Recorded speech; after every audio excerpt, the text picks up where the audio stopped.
Kantara first കണ്ടു, second നാളെ ഇറങ്ങാൻ പോവുകയാണ്. എന്താണ് എക്സ്പെക്ടേഷൻ മീൻസ് കാന്താര നല്ലൊരു പടമാണ്. ഫസ്റ്റ് കണ്ടപ്പോൾ ഋഷഭ് ഷെട്ടിയൊക്കെ നല്ല തകർത്ത് അഭിനയിച്ചിട്ടുണ്ട്. പക്ഷേ എന്നാലും അതിനകത്ത് എനിക്ക് മനസ്സിലായ കാര്യം കുറേ പേര് മരിച്ചിട്ടുണ്ട്.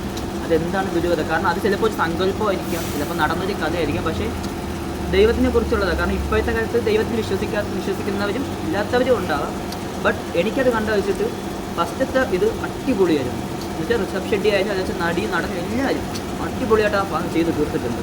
അതിനപ്പുറം തൂക്കാം. പക്ഷേ ഒരു പടം നമ്മൾ കാണുമ്പം അതിനകത്ത് വേണ്ട കണ്ടൻറ്റും അതിനകത്ത് വേണ്ട കഥയും ആൾക്കാർക്ക് അത്രയും മനസ്സിന് ഇഷ്ടപ്പെടുന്ന ആ സീനാണെന്നുണ്ടെങ്കിൽ 1000 അല്ല അതിൻ്റെ അപ്പുറം കയറാം. കാരണം ജനങ്ങളത് ഏറ്റെടുത്ത് കഴിഞ്ഞാൽ അതിനുള്ള ക്വാളിറ്റി ഉണ്ടെന്നുണ്ടെങ്കിൽ ആ പടം പക്കയായിട്ട് കയറിയിരിക്കും. ഇതാണ് ജീവനെടുത്ത പടം എന്ന് പറയുന്നത് ഞാൻ ശ്രദ്ധിച്ചു. പക്ഷേ അത് എന്തുകൊണ്ടാണെന്ന് ചോദിച്ചാൽ ചിലപ്പോൾ നമ്മൾ ഈ ദൈവത്തിൻ്റെ ഐതിഹ്യങ്ങൾ വിശ്വസിക്കുന്നത് കൊണ്ട്, ചിലപ്പോൾ അതിനെതിരായത് കൊണ്ടുമായിരിക്കാം, അല്ല ചിലപ്പോൾ അവരുടെ മിസ്റ്റേക്കുകൾ കൊണ്ടും സംഭവിക്കാം.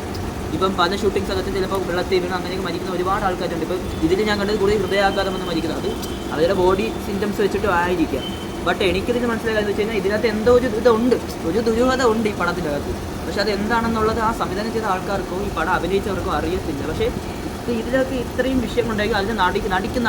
അതായത് ആ ദൈവകോലം കിട്ടുന്ന ആർക്കൊന്നും ഒരു വിഷയം വരുന്നില്ല ഇതിനകത്ത്. ബാക്കി ഇതിൻ്റെ പിന്നിൽ പ്രവർത്തിക്കുന്ന ആൾക്കാർക്കാണ് വിഷയങ്ങൾ അത്രയും വരുന്നത്. അതെന്താണെന്നുള്ളത് അത് അവർക്ക് തന്നെ അറിയാമായിരിക്കും പറയത്തില്ല. അത് എന്തോ ദുരൂഹതയുണ്ട്, അതെന്താണെന്ന് നമുക്ക് അറിയത്തില്ല. ഇതില്ലെങ്കിൽ ആ പടം ക്രിയേറ്റ് ചെയ്യുക, കഥ എഴുതി കളഞ്ഞിട്ട് തന്നെ അത് ഈ കഥയ്ക്ക് മുമ്പ് റിയലായിട്ട് സംഭവിച്ചത് എന്താണ് എന്നുള്ള തിരക്ക് കണ്ടുപിടിച്ചാൽ ചിലപ്പം സയൻറ്റിഫിക്കലി അറിയാൻ പറ്റുമായിരിക്കും. എൻ്റെ ഒരു പ്രതീക്ഷ വെച്ച് കത്തുമെന്നാണ്. അതിന് ഇറങ്ങാൻ നമുക്കൊരു അഭിപ്രായം പറയാൻ പറ്റത്തില്ല. എന്നാലും ഫസ്റ്റ് കണ്ടത് വെച്ചിട്ട് സെക്കൻഡ് നല്ല രീതിക്ക് കത്തിക്കാനുള്ള സാധ്യതയുണ്ട്. കാന്താര 1 ഭയങ്കര ഞെട്ടിച്ച ഒരു സിനിമയാണ്. സത്യം പറഞ്ഞാൽ കാന്താര 1 റിലീസ് ആകുമ്പോഴത്തേക്ക് അവർ കന്നഡയിൽ മാത്രമേ ഇറക്കിയിരുന്നുള്ളൂ. പക്ഷേ വേർഡ് ഓഫ് മൗത്ത് എന്നുള്ളൊരു കാര്യം ഭയങ്കര രീതിയിൽ സ്പ്രെഡായി.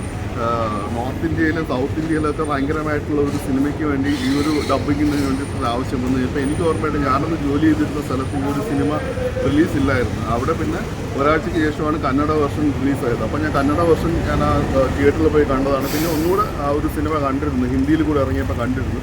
അത് സത്യം പറഞ്ഞു കഴിഞ്ഞാൽ ഒരു ടിപ്പിക്കൽ സ്റ്റോറി. പിന്നെ നമ്മൾ എന്താ പറയുക, ഒരു തുളുനാടിൻ്റെ ഒരു കൾച്ചറൊക്കെ പറയുമ്പോഴത്തേക്ക് നമുക്കൊരു ഫ്രഷ് അപ്രോച്ച് ആയിരുന്നു നമ്മളെ സംബന്ധിച്ച്, അല്ലെങ്കിൽ ഔട്ട് സൈഡ് സംബന്ധിച്ച്. അപ്പം നല്ല രീതിയിൽ വർക്കായ ഒരു ഞെട്ടിച്ചൊരു എന്താ പറയുക ക്ലൈമാക്സും കൂടെ ആകുമ്പോഴത്തേക്കും ഒരു എന്താ പറയുക ഒരു ഞെട്ടിത്തെരിച്ചിപ്പിച്ചൊരു ഒരു ഫീൽ വന്നൊരു സിനിമയാണ്.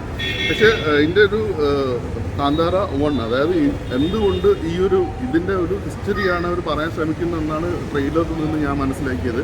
പക്ഷേ എന്തുകൊണ്ടോ ട്രെയിലർ എന്നുള്ളൊരു കാര്യങ്ങളിലേക്ക് ഭയങ്കര ഒരു ട്രെയിലർ കണ്ടിട്ട് നമുക്ക് പൂർണ്ണമായിട്ടുള്ള ഒരു സിനിമ നമ്മൾ എക്സ്പെക്റ്റ് ചെയ്യാൻ പാടില്ല. പക്ഷെ എന്നിരുന്നാലും എന്തുകൊണ്ട് ഈ ഒരു സിനിമയുടെ ട്രെയിലർ കാണുമ്പോഴത്തേക്ക് എനിക്കെന്തോ നമ്മൾ എവിടേക്കോ കണ്ട ആ ഒരു അവർ പറയാൻ ഉദ്ദേശിക്കുന്നത് ആ ഒരു തുളുനാടിൻ്റെ ഒരു സംസ്കാരം, അല്ലെങ്കിൽ ഈ ഒരു മഞ്ചുരുളി, അല്ലെങ്കിൽ അവരുടെ ഇത് തന്നെയൊക്കെ എനിക്ക് പറയുന്നത്. പക്ഷെ എന്തുകൊണ്ടോ ഭയങ്കര എനിക്കൊരു എക്സ്പെക്റ്റേഷൻ ഇല്ല.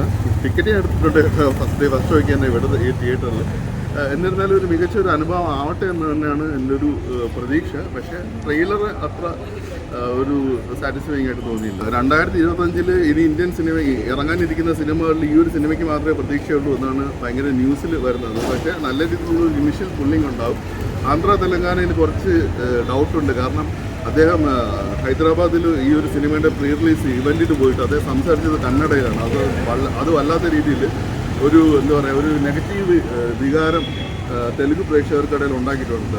അതായത് ബോയ്ക്കോട്ട് കാന്താര എന്നുള്ള ഒരു ഇതുപോലെ സോഷ്യൽ മീഡിയ ട്രെൻഡിങ് ആയിട്ടുണ്ട്. പക്ഷേ നമ്മുടെ പവൻ കല്യാണൊക്കെ അതിനെ ഓപ്പോസ് ചെയ്ത് പറഞ്ഞിട്ടുണ്ട് വാർത്തകളിൽ, അങ്ങനെ ഇങ്ങനത്തെ ഒരു ട്രെൻഡിങ്ങും കാര്യങ്ങളും. അപ്പോൾ അതുകൊണ്ട് തെലുങ്ക് സംസ്ഥാനങ്ങൾ, കാരണം നല്ല രീതിയിൽ കളക്ഷൻ കിട്ടുന്ന ഒരു ഏറ്റവും കൂടുതൽ തിയേറ്ററുകളുള്ള സംസ്ഥാനമാണ് ആന്ധ്രയും അതുപോലെ തന്നെ തെലങ്കാനയും. അതുപോലെ തന്നെ സിനിമകളെ ഭ്രാന്തമായിട്ട് ഇഷ്ടപ്പെടുന്നവരാണ്. അപ്പം ആ ഒരു കാര്യത്തിൽ ചെറിയൊരു ഡൗട്ട് ഉണ്ടാകും. പക്ഷേ ഇപ്പോൾ തന്നെ നല്ല രീതിയിൽ ഇനിഷ്യൽ കളക്ഷൻ നോർത്ത് സൗത്ത് എല്ലായിടത്തും വന്നിട്ടുണ്ട്. സിനിമ ആദ്യ ഷോ കഴിയുമ്പോഴത്തേക്കും നമുക്ക് ഏകദേശം ഒരു സിനിമയെക്കുറിച്ചുള്ള ഒരു ഐഡിയ കിട്ടും. അപ്പോൾ ആദ്യത്തെ ദിവസം കഴിയുമ്പോഴത്തേക്കും നല്ലൊരു സിനിമയാണെങ്കിൽ തീർച്ചയായിട്ടും ഒരു 1000 കോടിയിലേക്ക് പോകാൻ പറ്റുന്നുള്ളൊരു സാധ്യതയിലാണ്. കർണാടകയിൽ എന്തായാലും ഈ വർഷം വളരെ കുറച്ച് സിനിമകൾ മാത്രമേ ഹിറ്റ് അടിച്ചിട്ടുള്ളൂ. ഇപ്പം സൂ ഫ്രം സോ അതിലൊരു എക്സാമ്പിളാണ്. അപ്പം കന്നഡ സിനിമ എന്ന് വെച്ച് കഴിഞ്ഞാൽ ഇങ്ങനെ ഊഷരമായി കിടക്കുകയാണ് കന്നഡ ഇൻഡസ്ട്രി ഈ വർഷം നോക്കിക്കഴിഞ്ഞാൽ. അപ്പം കർണാടകയിൽ നിന്ന് എന്തായാലും വലിയ അതിഭീകരമായിട്ടുള്ള ഒരു കളക്ഷനും കാര്യങ്ങളും ഉണ്ടാവും. സിനിമ മികച്ചതാണെങ്കിൽ അത് കാന്താര 1-നേക്കാളും അതായത് കാന്താര 1 എന്ന് പറയുമ്പോഴത്തേക്കും നമ്മൾ കണ്ട കാന്താരയിൽ അതിനേക്കാളും എക്സ്പെക്റ്റേഷൻസ് ഭയങ്കര ഹൈ ആയിരിക്കും. ആ ഒരു രീതിയിലേക്ക് വന്നു കഴിഞ്ഞാൽ തീർച്ചയായും ഒരു 1000 കോടിയിലേക്ക് അടുത്ത് കളക്ഷൻ നേടാവുന്ന ഒരു സിനിമയായിട്ടാണ് തോന്നുന്നത്.